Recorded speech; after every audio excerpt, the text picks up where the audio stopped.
The Academic Staff Union of Nigerian Universities, ASUU, was a very powerful union. I don't know which one was more powerful. Is it ASUU or the Nigerian Labour Congress? Of course, the Nigerian Labour Congress is a national workers' union. It's the umbrella body for all the workers' unions in Nigeria. But for the universities, the ASUU was the most powerful and can paralyze or could paralyze all the universities under its umbrella. ASUU national leadership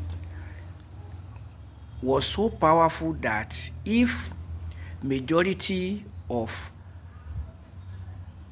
members in a particular university oppose a national strike, the strike declared by the national ASUU, such a university will be declared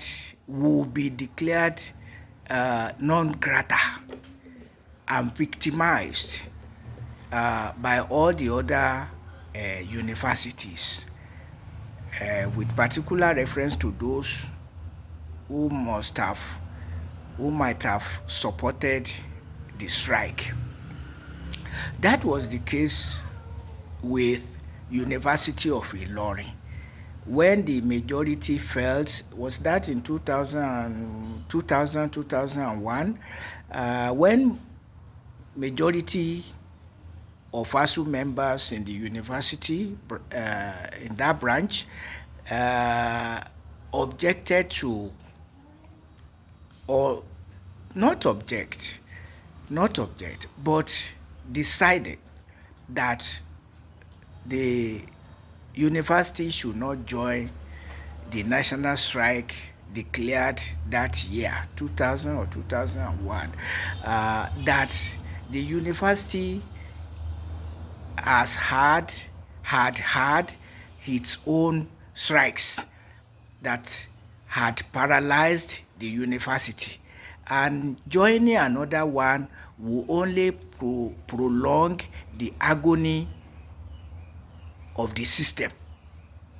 But the national authority of ASUU will not take any of it, and the local executive, for the most part, supported the strike, notwithstanding the concern expressed by the majority. So that was the crisis in University of Ilorin, for example.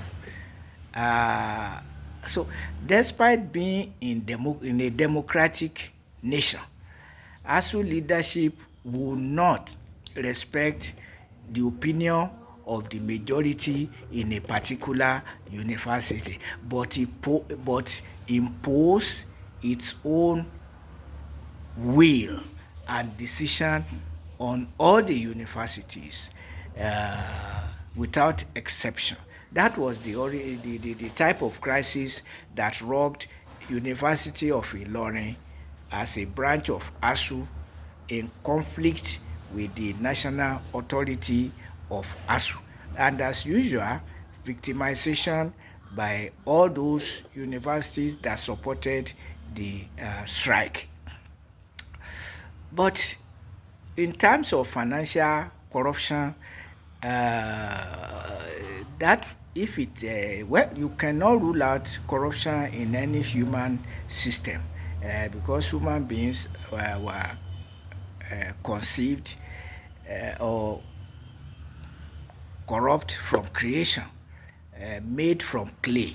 I tell my students that the clay symbol, the clay is a symbol of weakness, and not that human beings were created from clay, because if you touch our body, it's not clay.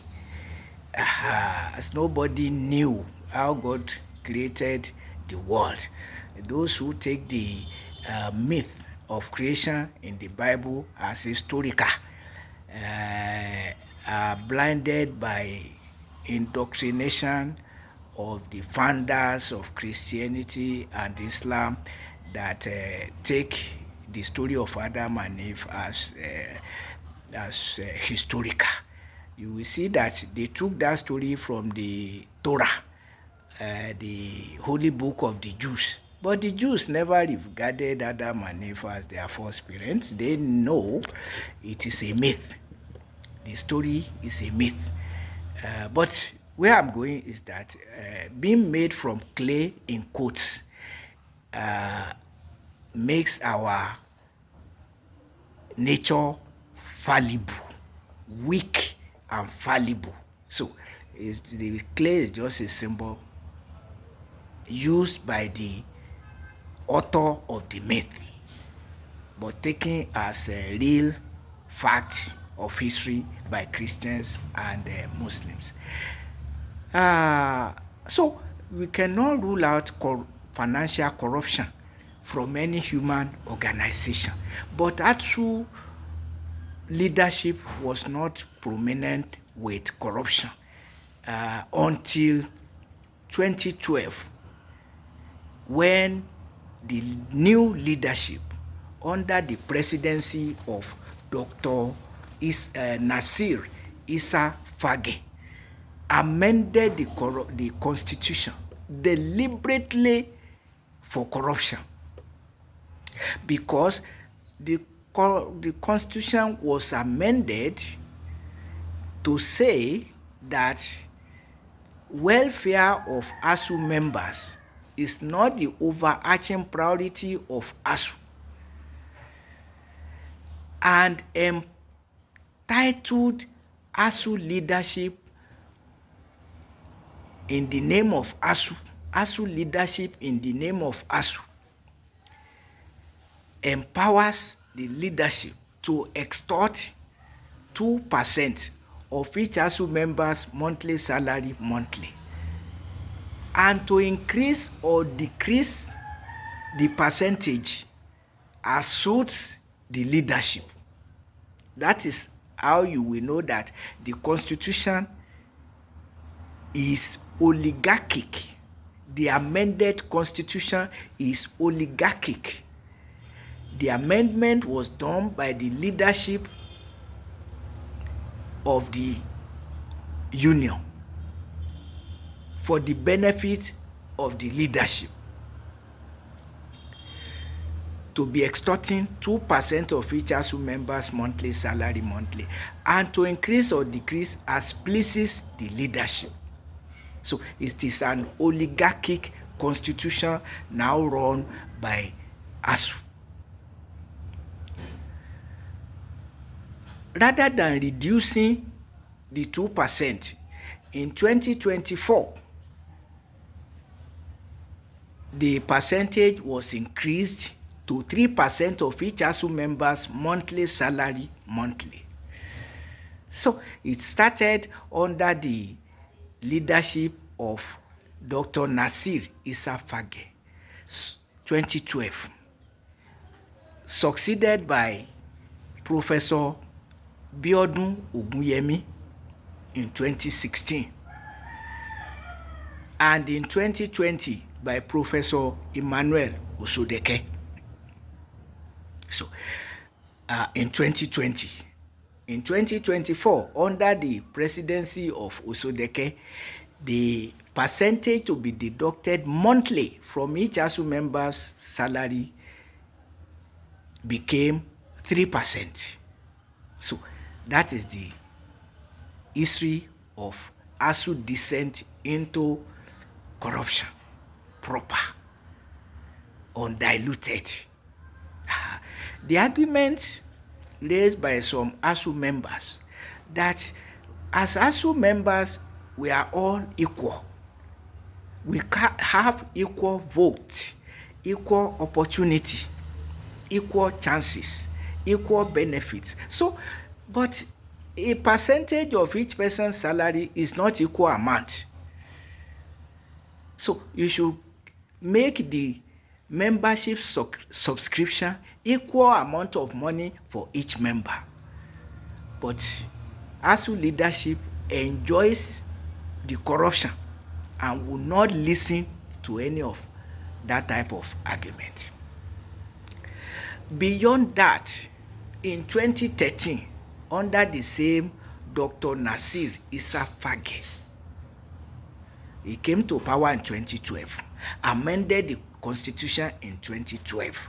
In 2013, when another increment of salaries was due for ASUU and the other universities workers unions, ASUU leadership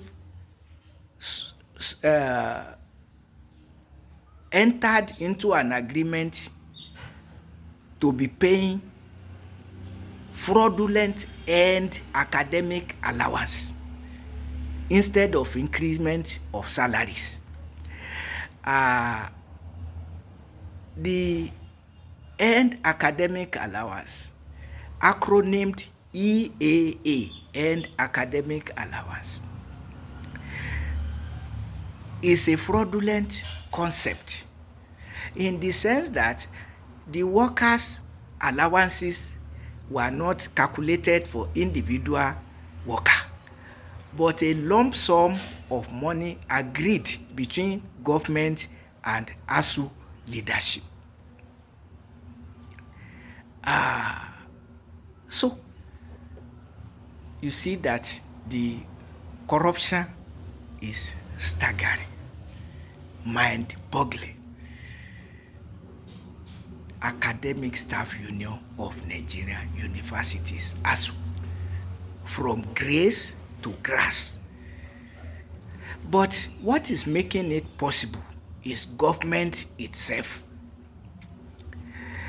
ASUU leadership has no way of extorting a percentage of each ASUU member's monthly salary from source without the collaboration and agreement of government and the university's administrators. So the corruption is from head to the toe of ASUU leadership. The earned academic allowance is a direct collusion, conspiracy between ASUU leadership and government. Direct. So government again cannot probe ASUU on that ground. In 2012, it was President Goodluck Ebele Asikwe Jonathan. In 2013, it was President Goodluck Ebele Asikwe Jonathan. In 2015 to 2023, it was the presidency of Muhammadu Buhari. So far, the presidency of Bola Ahmed Tinubu has not involved itself in any earned academic allowance fraud, because it is a fraud. It's not allowances calculated for individual workers to be paid directly to individual workers, but to ASUU leadership that we share it with the non-academic unions, and whatever accrues to ASUU, the national leadership takes a percentage before sharing to the branches, and the branches leaderships also take a percentage before sharing whatever is left lopsidedly to ASUU members, including the leaders themselves, because they are all workers. ASUU leaders and their cronies will go with millions while the less privileged got pittance. Now we have been hearing that the 3% deduction, even the 2% deduction for some time or since some time are no longer remitted to ASUU fully, if partially.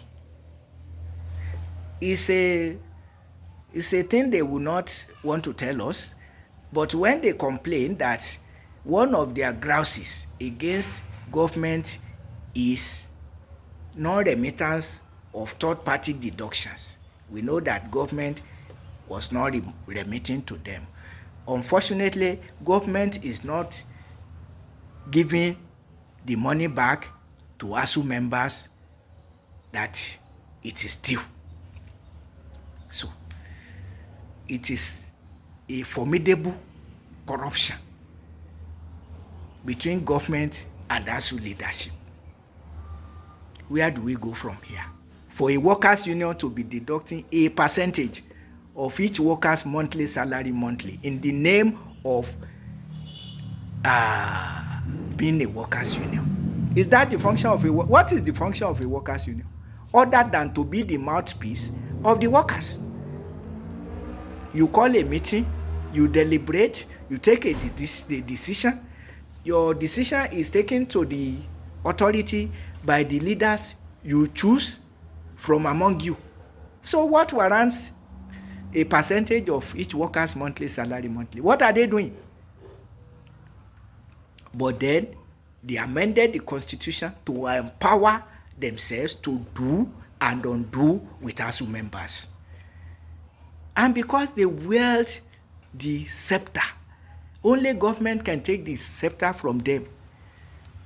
But the government has been part and parcel of the corruption. Is that to the glory of the universities? Is that the type of influence we want in our universities? So, if the society is corrupt, who are those expected to fight it? These corrupt people colluding with government, conspiring with government against their own members, and using all sorts of Machiavellian approaches to tame ASUU members, to cow them, to cage them. And that is the stage where we are now. What will government do? Will government repent and force ASUU to the path of sanity, to the path of propriety?